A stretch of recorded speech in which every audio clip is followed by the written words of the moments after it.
Hello everybody, Joseph Anderson again.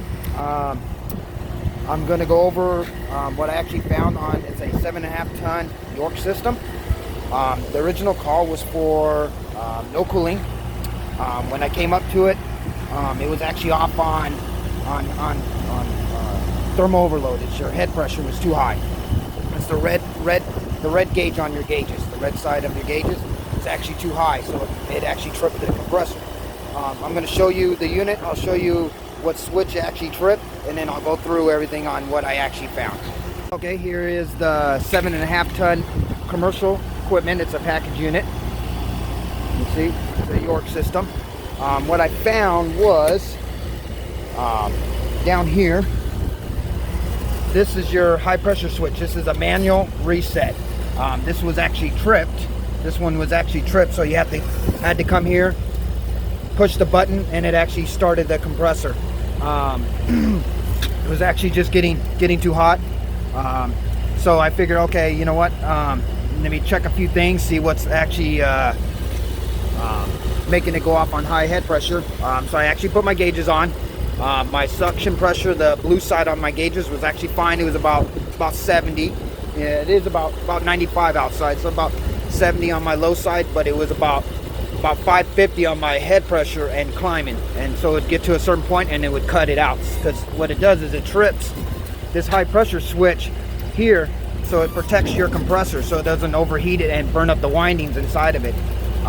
So yeah, if you ever come across one, you know, hit these little manual ones, and sometimes they even have automatic ones on here. So the automatic, what they'll do is when the temperature gets or the pressure gets lower, then this thing will actually start back up, but it takes time because the compressor's got to cool down. So I'm going to show you right now. When I came up, both of these fans are running. Everything was running. The filters were dirty, but that's not going to cause it to go off on high head pressure. What I did find on this, though, when I actually ran it, my head pressure was very high. I did find that the condenser coils were actually plugged from the inside. You can't really tell from this view or whatever, but they're actually plugged from the inside. I actually just rinsed them a little bit just to keep it running. But right now I'm actually just going to show you what I use and how to actually make them a little newer, cleaner, so it actually can breathe, because it's very important to have these coils clean when it's you know, 90, 100 degrees outside, because if they're plugged in any way, it would cause this thing to overheat and go off on high head pressure. So I'm going to show you. This is actually what I'm going to be using. It's New Bright. It's a condenser coil cleaner. It's the purple stuff. I actually have it in a bottle here that I'm going to show you. Once you spray it on, you'll see what I mean. It starts bubbling up. It'll start pulling everything out of that coil. So here we go. I'll show you. So you just take it, just kind of just spray it. Normally I use a pump sprayer, but just for the video wise, I'm just kind of just showing you what it would do. Hell with this stuff will get all the shit out of here. If you notice, it's starting to fizz up, bubble up now. See? It's actually bringing everything out of that coil. So you just keep continuing to spray. Just like that.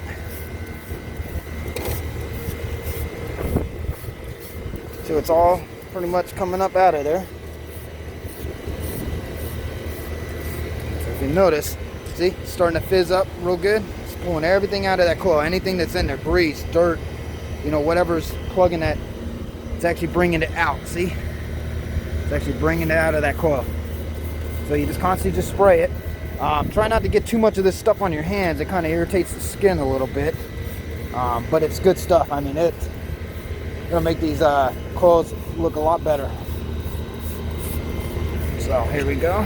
Just keep spraying it. Just kind of let it sit a little bit, do its work.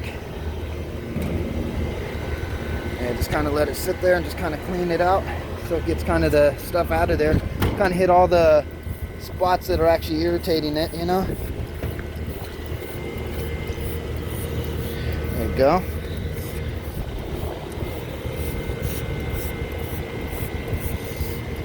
Yeah, it's all fizzing up. Yeah. So what we're going to do is we're going to let this sit for a second, because I'm going to actually clean 2 other units. Just while I'm here anyways, you know, I might as well do it. So yeah, just going to keep putting the stuff on there. You know, there's other stuff you can actually use, less grade, like there's the green stuff. It's actually a little bit more mild. Stuff that you can actually put on your coils. That, if I would say, recommend the smaller stuff like that is if the coil's been cleaned often, like every year, twice a year. But something like this is actually a Turbo's gas station, so it hasn't been cleaned in a little while. If you notice, all of it's coming off, all that. Yeah, it's all coming down, so it's pulling everything out of that coil. That's good. That's what we want to make this thing run a lot better. See, just keep spraying it.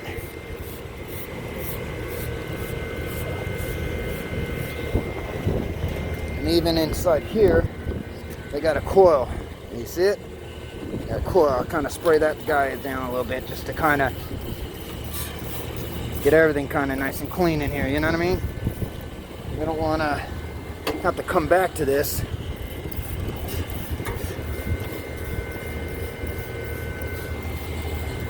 So yeah, that's what it's doing. It's actually pulling everything out of there. What we want. Yeah, see? Get everything out of there. Spray that whole coil. Alright. Okay, now that it's been sitting for a little bit behind me, if you notice, it's all nice and fizzed up now. It's pulling everything out of that coil. So we'll go ahead and rinse it now. When you add this stuff, make sure you rinse that coil very good, because it will eat those coils up. Alright, here we go.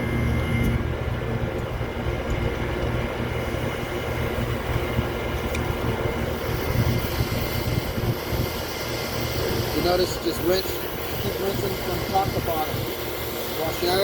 Wash everything down.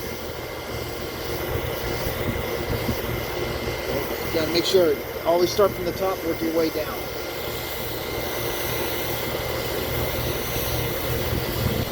Just like that. Constantly rinse it until everything's off of there.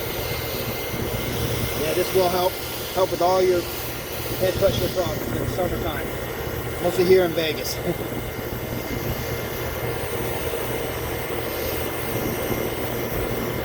You notice they're already changing the colors. If you notice, they're already getting like a little bit more like silverish white color. It's actually taking all that stuff off of there. You know, it might have been leaks before, or just over the years of not cleaning it, you know.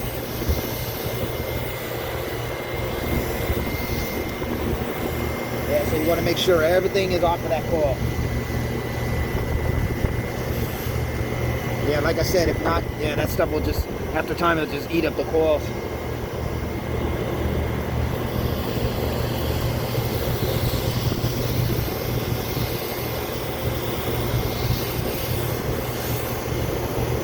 Yeah, so yeah, just like I said, just rinse it until you start not seeing dirt actually coming down from the bottom of it. It should be all right. All right, I'm gonna go ahead and continue cleaning this coil. But if you guys have any comments or questions or anything, just go ahead and leave them at the bottom of my page. Please subscribe to my channel and look for upcoming videos. Thank you guys. Hello everybody, Joseph Anderson again. I have a service call here at one of these properties, commercial properties. I'm actually working on a 3-ton ICP unit. What was going on with it, it was actually I'm not cooling. When I came up to it, it actually had a bad dual cap. It's for your condenser fan, and I'll show you that right now.